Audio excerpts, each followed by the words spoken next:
How are you? How are you? How are you? I'm Gordon McRae, and this is I've Got a Secret. I've Got a Secret, brought to you tonight by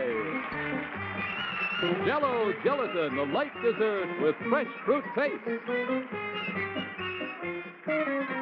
From General Foods. Live from New York, here is I've Got a Secret, starring Garry Moore.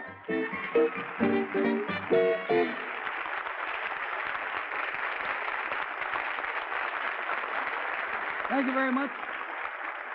Good evening and welcome to a very special edition of I've Got a Secret. Much of what makes tonight's special is the fact that this week Arthur Godfrey is celebrating his 30th anniversary of broadcasting for CBS. And we prepared a number of surprises in honor of that occasion. But before we get to that, let's meet the members of our panel. First, there is Bill Cullen. And then sitting in for Betsy Palmer, who is working out in Phoenix, Arizona this week, we have lovely Rosemary Clooney. And then there is lovely Henry Morgan. And lovely Bess Myerson. That's our panel.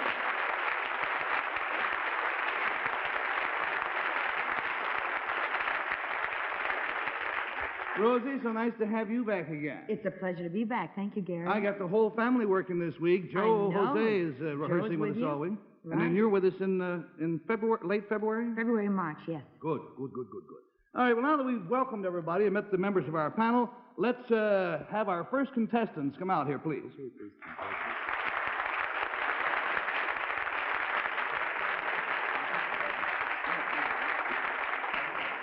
Now, panel, for the time being, we will introduce these youngsters as Mistress X and Masters Y and Z. Now, X, Y, and Z, could you please tell me why you're wearing those masks? Because you told us to. Because I told you to. Well, you're good children.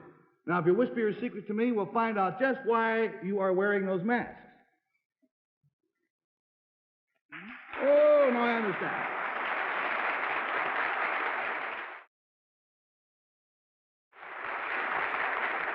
Panel, the clue to these youngsters' secret concerns a relative of theirs, and we'll start the game with Bill Cullen, please. Are you, Mistress X and Master Y and Z, are you wearing these masks because you look so much like that relative of yours that we might know who that relative is? No. No. Are you wearing those masks because you intend to stick up the theater? No. It's not, we wouldn't recognize you. Is that, can I? No. You're just wearing the masks to confuse us. Is that the reason you're wearing the masks? Yes. They say yes. I personally think it's a help. $20 down, $60 to go, and we go to Rosemary Clooney, please. Does this have to do with your mother? No. No. Your father? No. No. Well, how about your sister and brother? No. No? No? Would it help us to know when this thing happened? No, I don't believe it would. And besides, it doesn't really, it's not connected with an event. It's connected just with a relative. With a relative. Mm-hmm. Would it help me to know who the relative is? Ah, indeed. That is the secret. Is your relative a celebrity? Yes? Yes. Yes? Well, $40 down, $40 to go. We go, please, to a puzzled-looking Henry Morgan. Kids, does your relative wear a mask? Or that is... Uh-oh. Why are you owing? Because I already... yeah. We all have it now. Yeah. Oh, do gave you? it to us. You gave Well, it to us. I'm brilliant, right? Yeah. How come that I don't know why I'm so brilliant that I have to... you are all related to the Lone Ranger, right? Is that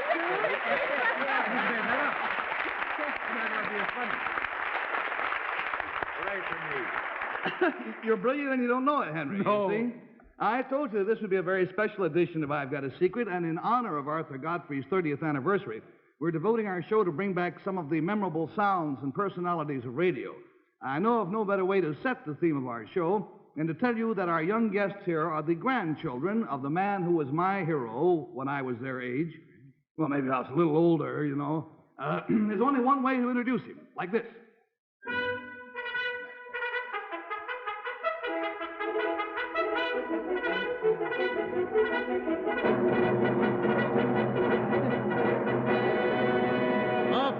horse with the speed of light, a cloud of dust, and a hearty cry of, "Hi-yo, Silver!" Ladies and gentlemen, the Lone Ranger of Radio, Brace Beemer.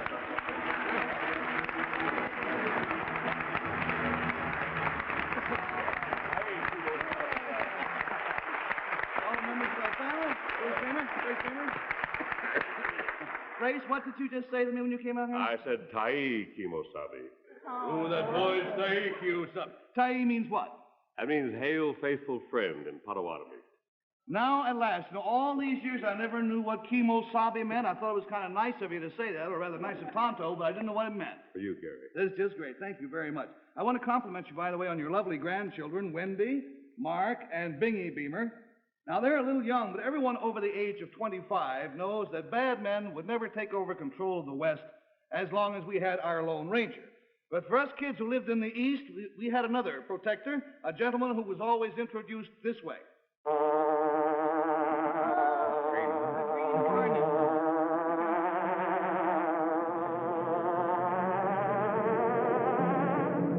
He hunts the biggest of all game, public enemies who try to destroy our America. Ladies and gentlemen, the Green Hornet, Mr. AlHodge.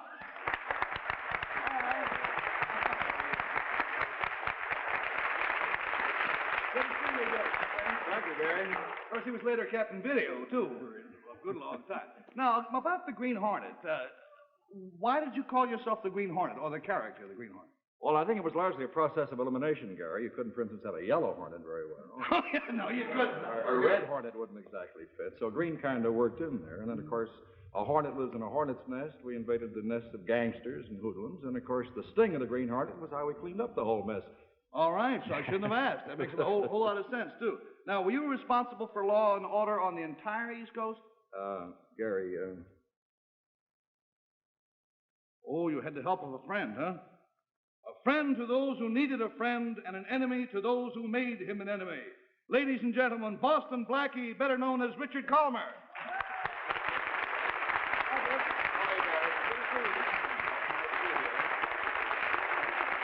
Yeah. Now, you didn't devote your energies entirely to being Boston Blackie, did you? Oh, no, not at all. I was on a lot of other soap operas and some evening shows like Gangbusters, Palmolive Beauty Box Theater, Showboat.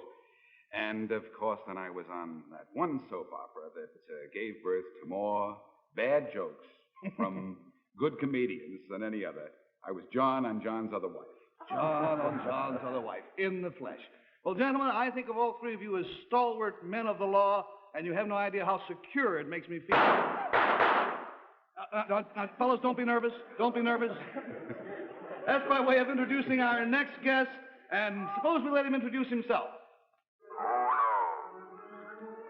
What evil lurks in the hearts of men? The Shadow knows. Ladies and gentlemen, here is the Shadow, Mr. Bess Myerson.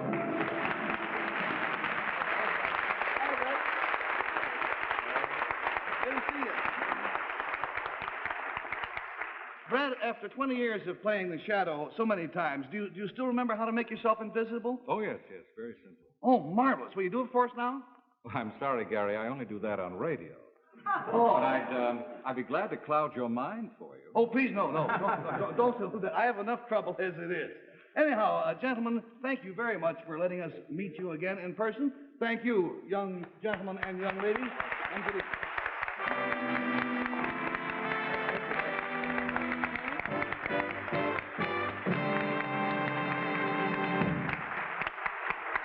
Bess? Yes? Bess, have you any idea who played the part of Superman on radio?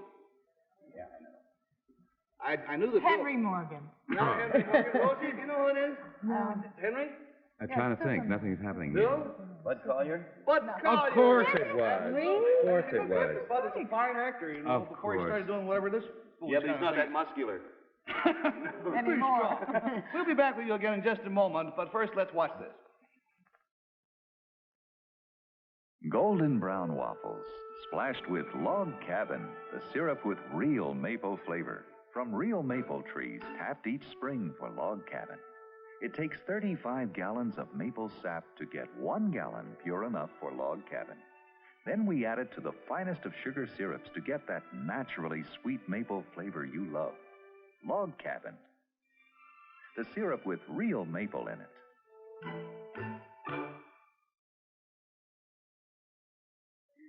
And now may we have our next contestants, please.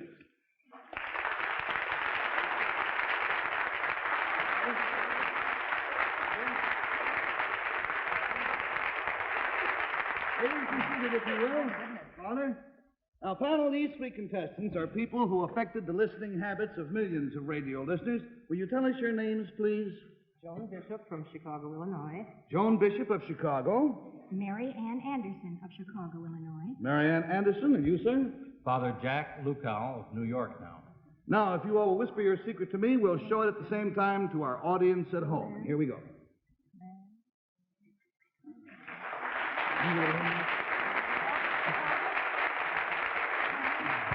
Panel, well, wait a minute, let me just say, Henry, that their secret concerns the famous radio show in which they participated. And now, Henry, you had your hand up. Is there something you wanted to say? Jack Armstrong.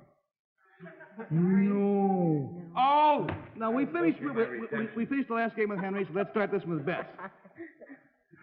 Well, let's start with Joanne.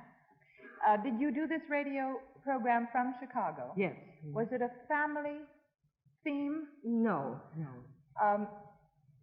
Did it have anything to do with our guest, Arthur Godfrey? No. No. Was it a serial? No. Was it just once that you did this program?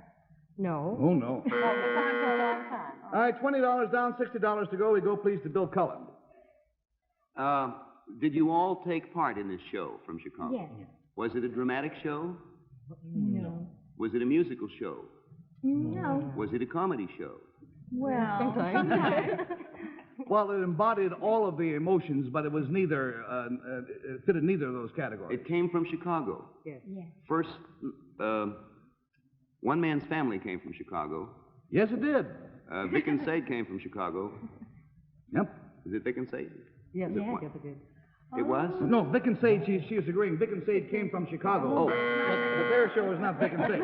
$40 down, $40 to go. We go, please, to Rosie. Was it, you say that it was a comedy show? Is that a yes on that? Well, no, I wouldn't. No? There were some laughs in it. Unintentionally. Yeah, unintentional comedy occasionally. Was it a daily show? No. Weekly? Weekly. Yes. Was it kind of a soap opera, a continuing theme? No. $60 down, $20 to go, and Henry Morgan's up. Lights Out came from Chicago. Yes, we've established it wasn't a dramatic show. Orphan Annie came from Chicago. Yes. Not Jack Armstrong, huh? All right, we've lost the $80, and Bess, I thought you knew for a minute, but now you've I was changed your trying mind. to think of a children's Can I show. come back? The Yes. little theater off Times Square, the First Nighter? First Nighter. No. Were they little children? Meet three people who are part of a team which astounded us every week with their amazing fund of knowledge, the Quiz Kids.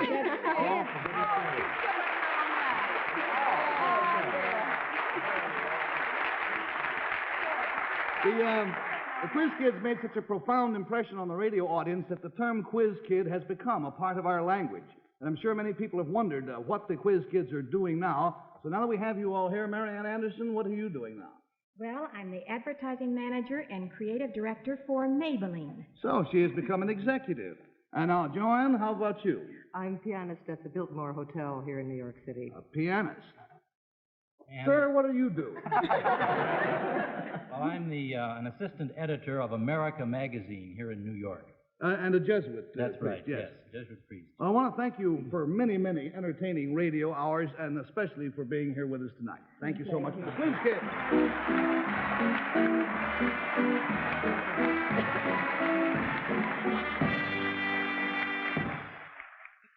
When a rice package says boil, 25 minutes, 14 minutes, even 3, you have to be there watching that pot.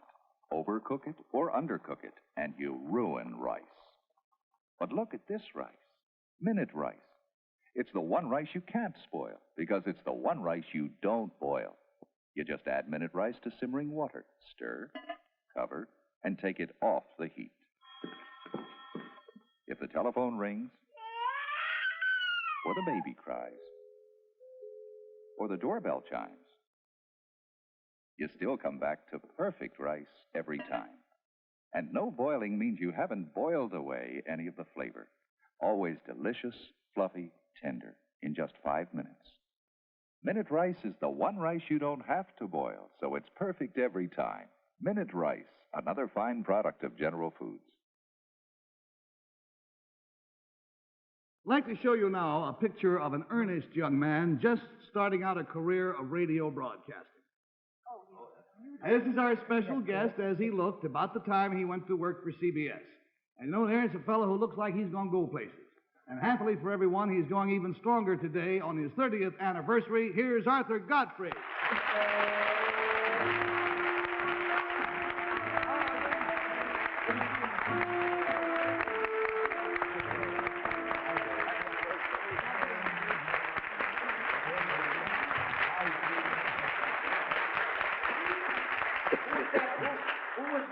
What do you mean, who was that? That was you, that's who, that who. That's who that is. Yeah, we got a big laugh at it just a minute ago. Don't be so smug, my friend. What do you mean? Don't be so smug. Who's that? That is like a juvenile delinquent of my acquaintance. And what are you laughing at, Bill Cullen? Oh, look at that. You look more like Bob Cummings than it does Bill Cullen, doesn't it? And here is Henry Morgan at the age of 9.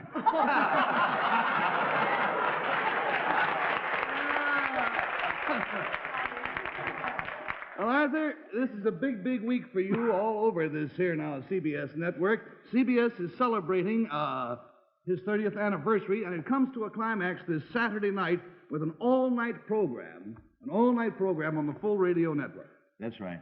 30 years from the day exactly that I did the first all-night show. First in history. First all-night show in history. Yes, yes. Yeah. And I'm looking forward to it. And you know, I've brought some people here. I think no salute to radio would be complete without these 4 ladies whom I've invited here tonight. They have a particular specialty, is what they had. Could we open the curtain, please? We'll meet 4 of the most important and memorable soap opera queens from radio. Open the curtain, please.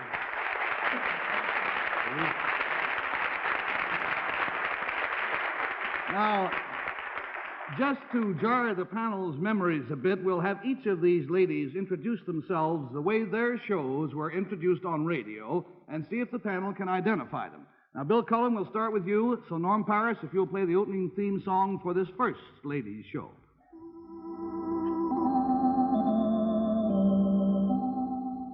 We give you now the continuation on the air of a true-to-life story of mother love and sacrifice, in which I saw my daughter Laurel marry into wealth and society. And when I realized the difference in our tastes and worlds, I went out of my lolly baby's life.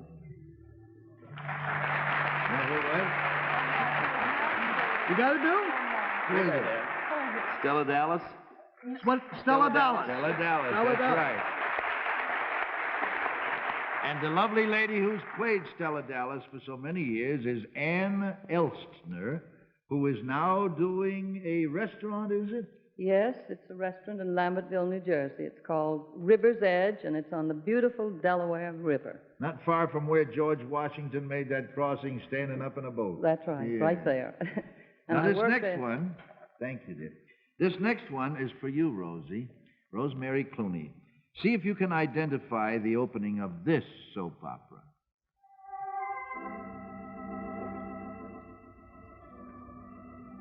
Mine is the story of an orphan girl from the little mining town of Silver Creek, Colorado, who in young womanhood married England's richest, most handsome lord, Lord Henry Brinthorpe.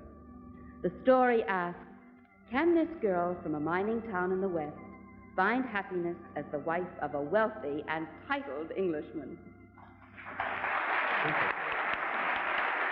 Who is it, Rosemary? Is it Our Gal Sunday? Our Gal Our Gal Sunday, Sunday. that's right. Vivian Smolin. That's Vivian Smolin.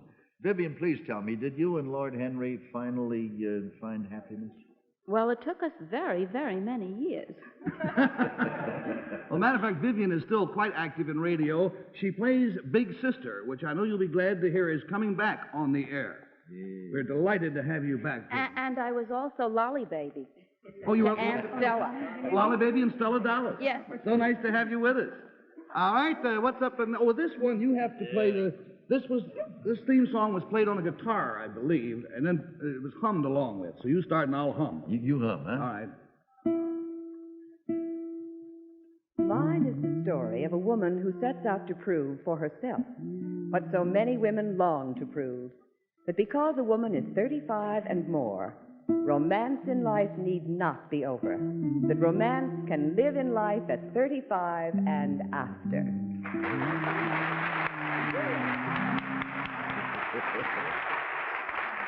How about that now? How about that, Henry? Well, she's a lady who used to worry me a lot. Where's she going to find happiness? And finally, I got old enough to know that... that was Helen Trent, right? Helen Trent. Absolutely. How come Helen Trent never got married with all that romance? Well, because she only was in love with one man, Gil Whitney, and, everybody else was just a dead duck. And this lovely lady is Julie Stevens. Who keeps herself quite busy nowadays. You want to tell us what you're doing nowadays, Julie? Yes, I take care of 2 children, 2 poodles, and a horse. Ah, and a husband. Well, yes, incidentally, a husband. And a husband. So nice to have you with us. All right, now, Bess, we have one more soap opera for you to try to identify. We'll try this one over, Arthur. Once again, we present the story of modern marriage. Mine is the story of young, beautiful Elizabeth Perry, married to handsome 35-year-old John Perry, who somehow is always too attractive to some other girls. Here we meet modern marriage facing all the hazards of a modern world. Here we meet Elizabeth and John Perry, and very often, the other girl.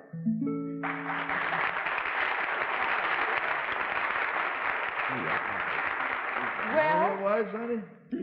I had thoughts about all the others. The only one I could think of that would be the other girl would be Ma Perkins. Ma I can't remember any clue. You remember Henry? No. No. Rosemary? No. Bill? Not Jack Armstrong, right? Other girl? I got 2. John's other woman. John's other wife. John's other wife. That's what it is. John's other woman. And her name is Adele Ronson. How many other girls did John know? I'm afraid he had about a dozen or more. You were a long-suffering girl. I That's all I certainly can say. was. And I happen to know what you're doing now because I see you on the TV every now and then, hear you on the radio. You're still quite active. Yes, I as an am. actress, are you not? Ladies, thank you so very much for being with us tonight. We're looking forward to hearing you on Arthur's radio show on Saturday night. Yes.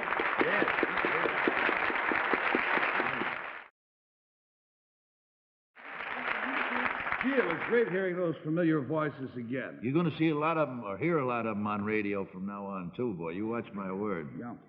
You know who's going to be on the radio tomorrow with me is Rosemary. She and I were working all day rehearsing for it. Good. I think we got time now for some voices from radio that the panel can try to identify, and if their memory still serves them. Let's listen to the first one. And now the time has come to lend thine ear to Au revoir, Pleasantry. Au revoir, Pleasantry. You all know who it is, huh? Yeah, you might as well turn it down because we all know who that is. Rosie? Ben Bernie? Ben Bernie. You might. Let me try to tell you quickly this story of Ben as I'm connected with him. You know, Ben was the man who indirectly caused the break that put me into orbit back in 1934. Whenever he came to Washington, he always used to request me to be his announcer. I was with NBC in those days. And one time when he came down there, it was just after I had had some sort of altercation with the station manager. Figures. And I was working on another station. And I did an all-night show, the first all-night show that was ever done, which is going to be the anniversary of. And Bernie was up here in New York City in Walter Winchell's apartment, and they happened to tune in. And Ben Bernie said to Walter, I know that kid. He's my announcer whenever I'm in Washington. And they got to listening and called me up on the phone, and as a result, Winchell gave me the first big nationwide publicity break, and that's where it all started. Oh, that goes back a way. Marvelous guy, Ben Burley. I think we got time for one more, right? This next one is a real collector's item, isn't it? Oh, boy, it's a beaut. It's still very much, however, a part of the radio scene today. Mm-hmm. And on this particular tape, now listen, kids, something funny happened in the middle. And he was being very serious, as he usually is. Listen to what happened and see if you can identify the voice through the laughter. President Eisenhower today visited the Chocolate City. The president driving into Hershey, Pennsylvania to celebrate his 63rd birthday. Fred Waring was on hand to conduct a chorus of 1800. Ben Hogan given on how he drives the golf ball. And that was a special edition of our shopping president. A demonstration of my best favorite. Ben Hogan on the golf. Listen. And that's all for now. The first hand that I saw go up Arthur was Henry Morgan. Well, I think almost everybody would know that that's Lowell Thomas. Yes, the corner. Arthur, I've been given the word. I am looking forward to being on your broadcast sometime this week to help you celebrate this 30th, if you'll have me. Please come over. Right. It wouldn't be complete without you, Gary. Thanks so much for being here. Thanks ever so much. Thank you.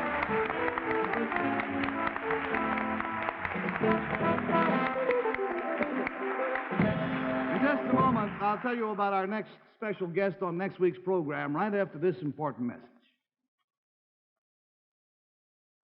Hello there, everybody. You know, I love fast action in a football game, baseball game, any sport. Of course, it's my business to try and report them accurately.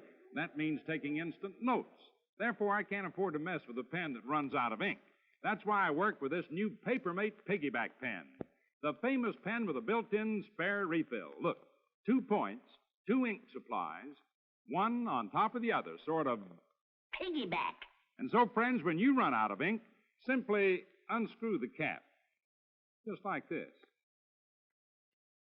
Reverse the sections, and you're ready to write again with a complete new ink supply.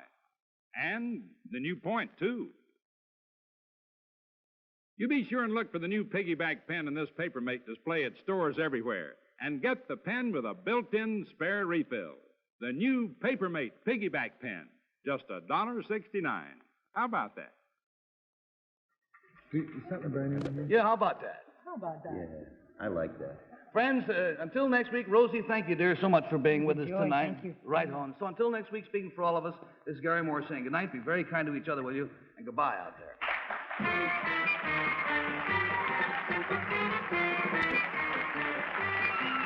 Miss Myerson's gown by Brunel.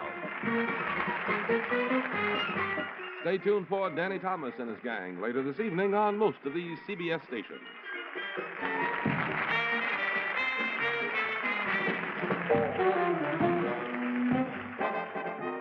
This is a chubby-cheeked, blue-bibbed dinner dribbler.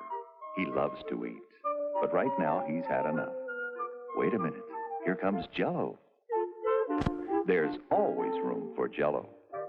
Jell-O gelatin is the lighter one that tastes more than ever like luscious fresh fruit. No matter how you serve it, there's always room for Jell-O.